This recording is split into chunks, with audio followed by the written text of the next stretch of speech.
Bien.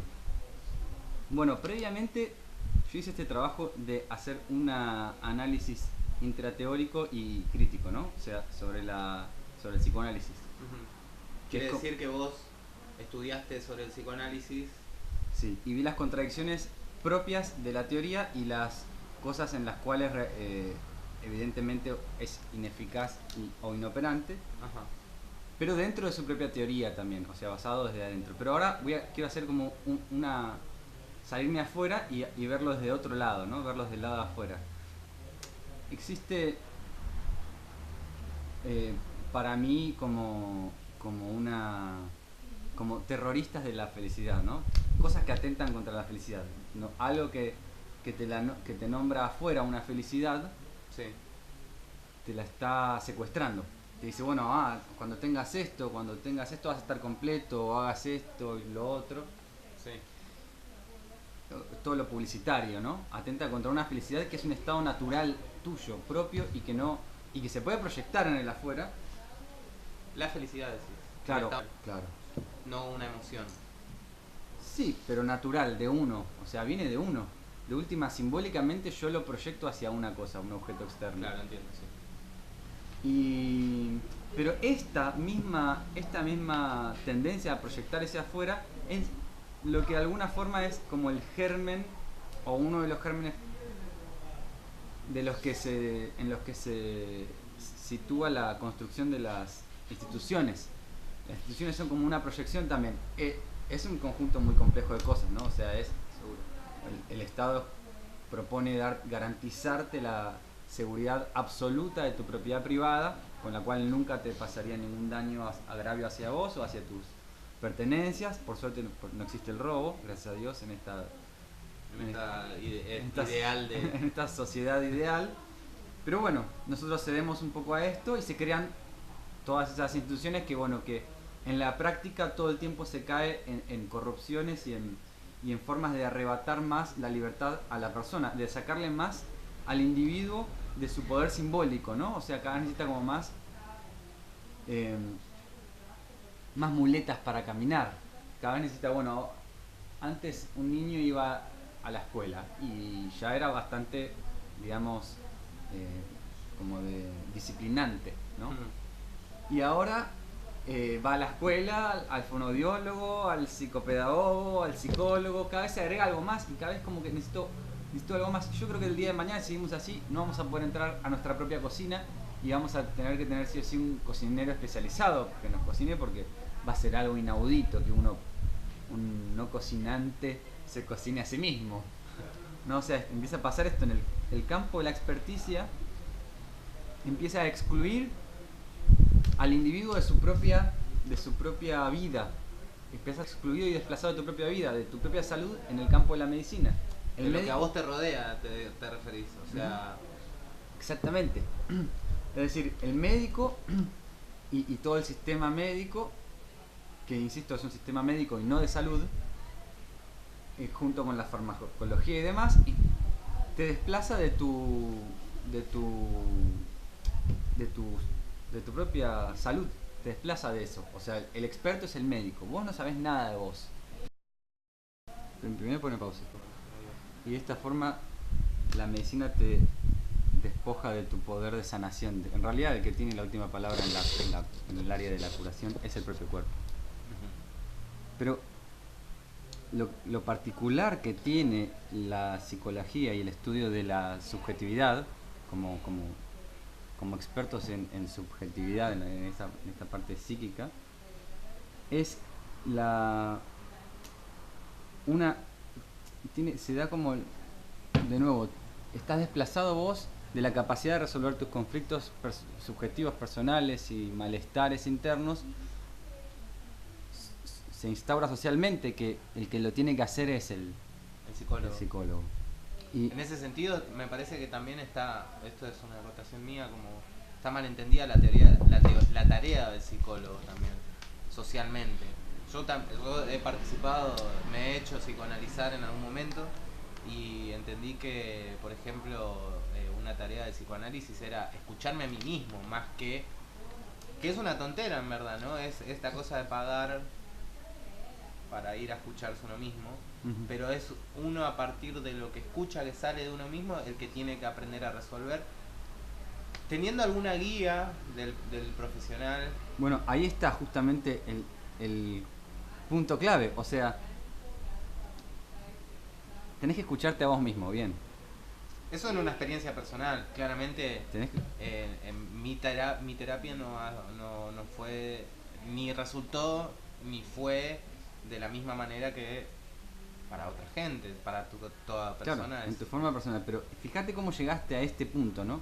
O sea, cómo llegaste a ir a un lugar, a ver a una persona desconocida y pagarle Ujú, para ir a escucharte a vos mismo. O sea, tuvo que haber un trasfondo social muy fuerte que te empujara a esa, primero a esa creencia, ujú. y para poder aceptar esas condiciones que realmente, si nos situáramos en otro punto, parece absolutamente ridículo. Pero ese mismo, o sea, si yo me quiero escuchar a mí mismo, agarro, me grabo y me escucho. Me parece que es un poco más lógico, desde la lógica. Pero existen fuerzas que digamos, Desnaturalizan este proceso de autoconocimiento. claro, que está desnaturalizado por un lado, pero por otro lado que está ponderando esta técnica y teoría en un lugar hegemónico y de una autoridad y una validez que dice tener, que la autentica para que vos puedas renunciar a tu capacidad para ir vos después ir ahí a hacer todo el proceso con una persona como si fueras un minusválido de tu propia... Como si fueras incapaz de hacerlo por vos mismo. Exactamente. O sea que existen procesos sociológicos que llevan a eso. Hubo todo un movimiento y hubo toda una categorización previa y una adopción de las instituciones que avalaron a esto, ¿no? Esto es lo que por un lado es estigmatizante y por otro lado es totalmente como adoctrinante. O sea, estamos entrenados para esto. Por eso ya es completamente es como de control, es una forma de control. Es una forma de control, seguro. Sí. Y el tema de la discapacidad mental es un tema que es a nivel político es absolutamente inocuo.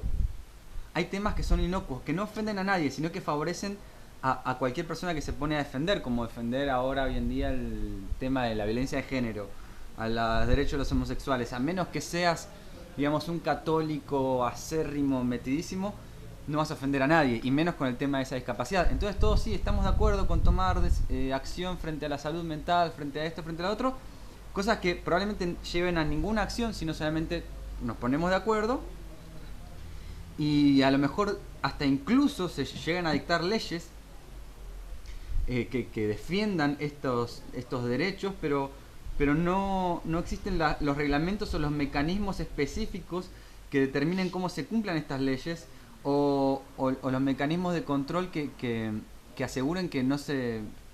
que digamos que este campo de experticia no sea pernicioso, por ejemplo el de los psicólogos. No hay ninguna forma de regularizar de corroborar que se cumplan leyes, que el trabajo esté bien hecho, que la esto, guía sea efectiva, claro, hablando de casos puntuales. Y estoy hablando puntualmente de algo no privado, ¿no? Sino como en forma institucional, por ejemplo, psicólogos que pertenecen al Estado, ¿no? Entiendo. Entonces no hay mecanismos de fiscalizar Voy a traer el cargador. digamos los derechos humanos y la humanidad y la humanización tuya, ¿no? En este camino se pierde absolutamente la libertad, se pierde el humanismo en esto. Incluso no solamente en esta área se establecen a lo mejor derechos de reclamo o libros de reclamo, libros de quejas sin ninguna eficacia o consecuencia o reforma que plantee una reforma. O sea, bien, vaya, quéjese en el libro de quejas con esto que está en desacuerdo y ese libro de quejas lleva hacia una nada. O sea, de nuevo se instauran mecanismos burocráticos que sostengan el status quo. Así, o sea, estoy nombrando de el que primero sostiene el status quo probablemente sea, o uno de los pilares principales es la universidad, ¿no? O sea, primero nos metemos bien lavadita la cabeza y después, y somos los dueños del saber. Y después generamos todo un mecanismo burocrático que sostenga y que permite que el sistema se mantenga igual que siempre. O sea, lo que yo estoy tratando de provocar es una crisis. Si no existe una crisis, o sea, existe una crisis a nivel práctico, ¿no? Que disfuncional. Pero yo quiero que haya una crisis de cuestionamiento de los procedimientos que se están haciendo y llevando a cabo. Más allá de que en la teoría todo sea idílico, aunque, bueno, como comprobé en el pasado, hay millones de contradicciones y en la práctica vemos que hay mucha perniciosidad. Se sostiene continuamente un status quo, se reproduce el sistema a sí mismo y los pibes van sin cuestionarse egresando camada tras camada, repitiendo esquemas y modelos viejos que tienen que entrar en crisis para volver a reformarse y continuamente. Tiene que haber una reforma casi continua. Por eso esto de formas de reclamar los derechos o que lleve a un punto, ¿no? Que haya una reflexión atrás de esto, ¿no? No sé si te parece. Sí, no entiendo. Incluso, bueno, existe dentro de esta burocracia y como sin que lleva que sostiene, digamos, el status quo, existe la moda de reconocer las faltas públicas o hacernos conscientes. Bueno, le pedimos perdón a los aborígenes y perdón a esto públicamente, pero es claro, y sin, es el mismo sistema. Claro, pero sin ningún efecto. O sea, bien, listo, le pedimos perdón y hacemos una cosa, pero eso no tiene ningún efecto, solamente tuvo un efecto político, digamos. Claro. Y bueno, vuelvo a decir que esto de la salud mental favorece a todos. Todos dicen, bueno, vamos a hacer cosas para prevención de salud mental, sin cambiar paradigmas. Sin cambiar paradigmas principales con los cuales a través de los cuales vemos la realidad de esta y la revestimos, la maquillamos, la reproducimos. O sea, formas de disciplinamiento para que la cosa siga como está. Entonces tiene que existir una psicología crítica que asuma indiscutiblemente el rol disciplinante que tiene. Una psicología crítica. Sería casi como proponer, se me ocurre ahora como un paralelismo un poco entre la teoría de la reunión permanente de Trotsky, claro, por ejemplo, que hablaba haciendo referencia al socialismo, que el Estado obrero tenía que constantemente transformarse a sí mismo para no caer en justamente lo que fue la burocracia que marcó el gobierno de Stalin, por ejemplo, por como hacer una analogía. Una analogía. Sí. Lo que estás planteando es la constante reformulación de las teorías y de las prácticas educativas, sí, o sea, sociales e institucionales. Claro, tengamos en cuenta que son prácticas que ya tienen casi 100 años y que muchas cosas por conveniencia se van ajustando, digamos, a un modelo